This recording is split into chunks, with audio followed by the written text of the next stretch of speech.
Diop, je suis le responsable de l'antenne centre du projet développement chaîne de valeur riz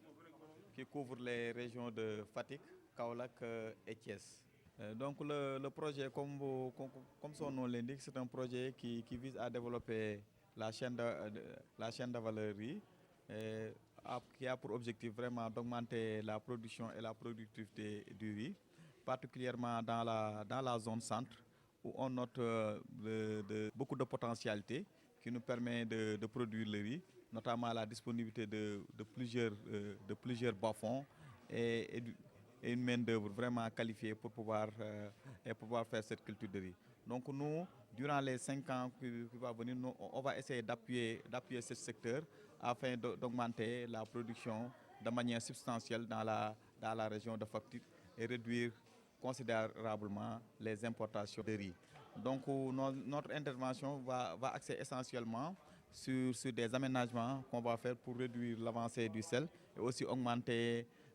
les capacités de rétention d'eau dans les vallées, mais aussi appuyer la production de semences et permettre aux différents producteurs d'acquérir des semences de qualité, sans pour autant oublier aussi l'appui en équipement agricole pour réduire les pertes qu'on note souvent sur les opérations récolte et post-récolte. Et en fait aussi,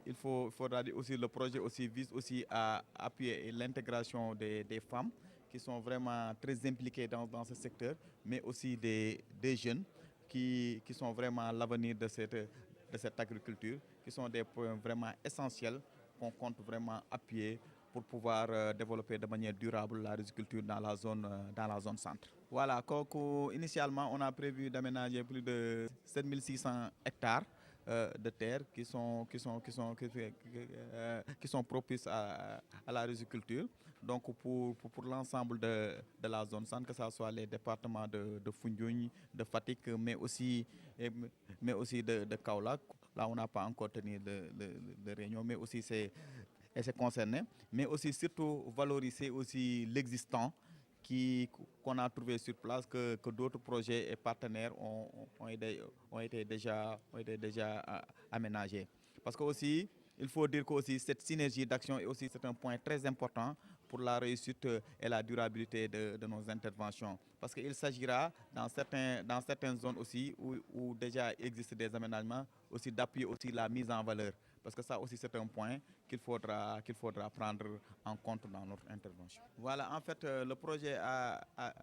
prévu de signer des conventions et aussi appuyer l'ISRA à produire aussi le matériel génétique adéquat, notamment sur les semences de pré-base et aussi avec des variétés adaptées aux différentes zones agroécologiques. Si on dit adaptées aux différentes zones agroécologiques, il faudra prendre en compte les différents stress qu'on note aussi dans la zone centre, que ce soit la salinité, l'acidité des sols. Je pense qu'aussi il y a des variétés qui ont été déjà développées par la recherche et sur quoi le projet va s'appuyer aussi pour leur vulgarisation et appuyer aussi la mise en disponibilité de ces semences au profit de nos producteurs. Parce que comme on l'a dit aussi, c'est une approche qui est chaîne de valeur qui prend en compte tous les maillons dans la chaîne. Parce que si on dit tous les maillons de la chaîne, c'est surtout de la production et jusqu'à la consommation. Et aussi voir là où les maillons sont moins appuyés, nous aussi on va intervenir. Parce qu'en fait, si on dit que c'est un projet innovant, mais aussi il faudra aussi s'appuyer aussi sur l'existant, ce que les autres projets et programmes ont déjà fait. Projet bi bu ñu koy wax ni projet développement chaîne de valeur ñu gën koo tuppee ñu gën koo xam ci PDCVR moom dafa nekk projet boo xam ñu ngi ko tëkk ci juróomi at muy intervenir ci mbayum ceeb bi. ñun nag ci zone centre bi nga xam ne fi la ñuy nekk muy couvrir Fatick, Kaolack ak Thiès bëgg nañu fexe ba juróomi at yi nga xam ne moom la ñu dëgmal ñu fexe ba mbayum ceeb mi yokk fi bu baax a baax te loolu bu ñu waxee mbayum ceeb nañu fexe ba nga xam ni semence bi nga xam ne moom la nit ñi di bëgg di jëfandikoo nañ fexe mu nekk semence bu qualité ba pare adapté ak suuf yi nga xam ne moom la ñuy bay te loolu moom moo tax ñu lëkkaloog partenaires yi nga xam ne ñoom la ñu war a liggéey mu mel ni ISRA mu mel ni IMP pour que ñoom ñu jàppale ñu ba ñu mën a fexe ba am semence yooyu nga xam ne moom la ñu wax. bu ñu génnee si semence yi aussi nañ dugg si aussi si matériel agricole bi parce que matériel agricole bi dafa nekk loo xam ne lu am solo la pour que bu ñu bëggee def mbayum ceeb pour que perte yi nga xam ne moom la ñuy doon am que ça soit bu ñu góobee ba pare loolu yëpp mu daal di wàññeeku bu baax a baax a baax parce que loolu na jàppale bu baax baykat bi ba seen production daal di yokk te aussi daal di jàppale aussi jigéen ñi nga xam ni ñoom dañoo nekk tànk bu am solo si mbayum ceeb mi ndaw ñi aussi ñu gën leen a ñaax ba ñoom aussi ñu daal leen siy dugal te loolu aussi mbayum jiwu boobu aussi nekk na option bu am solo boo xam ni buñ ci jàppee taxaw si dina mën a inciter ndaw ñi pour ñu mën see dugg bu baax. voilà comme ni nga ko waxee noonu Fatick boo ko waxee da ngay gis ni zone la boo xam ni xorom si da koo menacé te loolu dañoo bëgg a taxaw indi si ay pexe parce que bu ñu toogee léegi nii dañuy bàyyi xorom si mu daan nangu suuf si loolu du sotti loolu moom moo tax ñun nañ def ay aménagement ñu ko woon li ñuy wax si jargon aménagement yi les digues anti-sel ay barrage yoo xam ne na mën a fexe ba tëye xorom si ba xorom si dootu mën a tey lekk suuf si bu ñu jógee si loolu aussi dinañ jéem a xool développer ay techniques yoo xam ne dina tax ba booy bay si biir parcelle bi que xorom si du la mën a sonal bu baax te loolu dinañ xool ay xeetu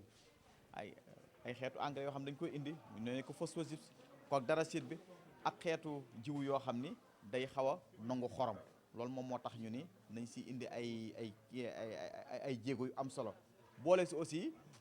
niñ ko gisee aussi nawet bi aussi parfois dafay gàtt parfois taw yi aussi day néew donc nañ jéem a xool nu ñu mën a defaree ay dig yoo xam ne ay dig de retenue yoo xam ne mën a tëye ndox mi donte lu mu taw lu mu néew que baykat bi bu jiwee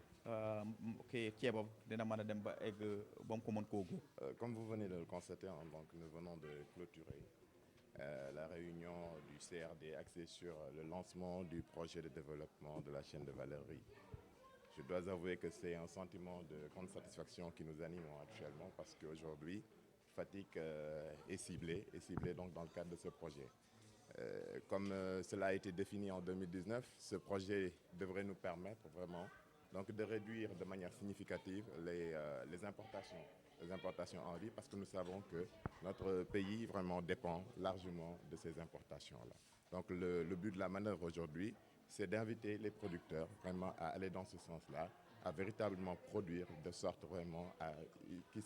d'ici à 2025 que nous puissions vraiment réduire de manière significative ces importations. Les recommandations, c'est comme nous l'avons dit tout à l'heure, c'est tout simplement d'inviter ce projet, le coordonnateur de ce projet ainsi que l'équipe, vraiment à s'allier, à collaborer avec ces projets-là qui sont déjà là et qui s'activent dans cette filière-là. Donc je pense qu'il y a un existant, il faudra partir de cet existant-là pour pouvoir vraiment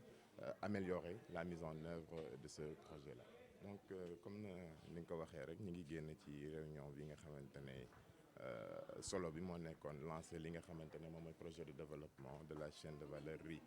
Donc mu di loo xamante ne lu am solo la parce que dina permettre li nga xamante ne moom mooy région de Fatick ñu mën a jàppale producteurs yi pour que ñu gën a mën a bay ceeb.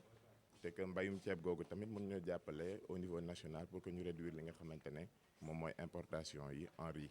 Voilà seetlu nañ ne nag li nga xamante ne moom mooy Sénégal dépendre nañ lool ci li nga xamante ne moom mooy importation yi te loolu boo seetee ba seet tamit arrangé wuñu trop donc dina baax tey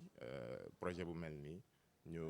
gën a lëkkaloo tamit ak li nga xamante ne ñoo fi nekkoon ak ñi nga xamante ne tàmbali woon nañ liggéey bi ñu gën a lëkkaloo ak ñoom de sorte que vraiment ñu mën a fii ak 2025 ñu mën a gis vraiment ay finalité ay voilà taxawaay bi donc mooy collaboration rek fexe liggéey ak ñi nga xamante ne ñoom ñoo tàmbali woon donc fexe li nga xamante ne tamit jotoon nañ ko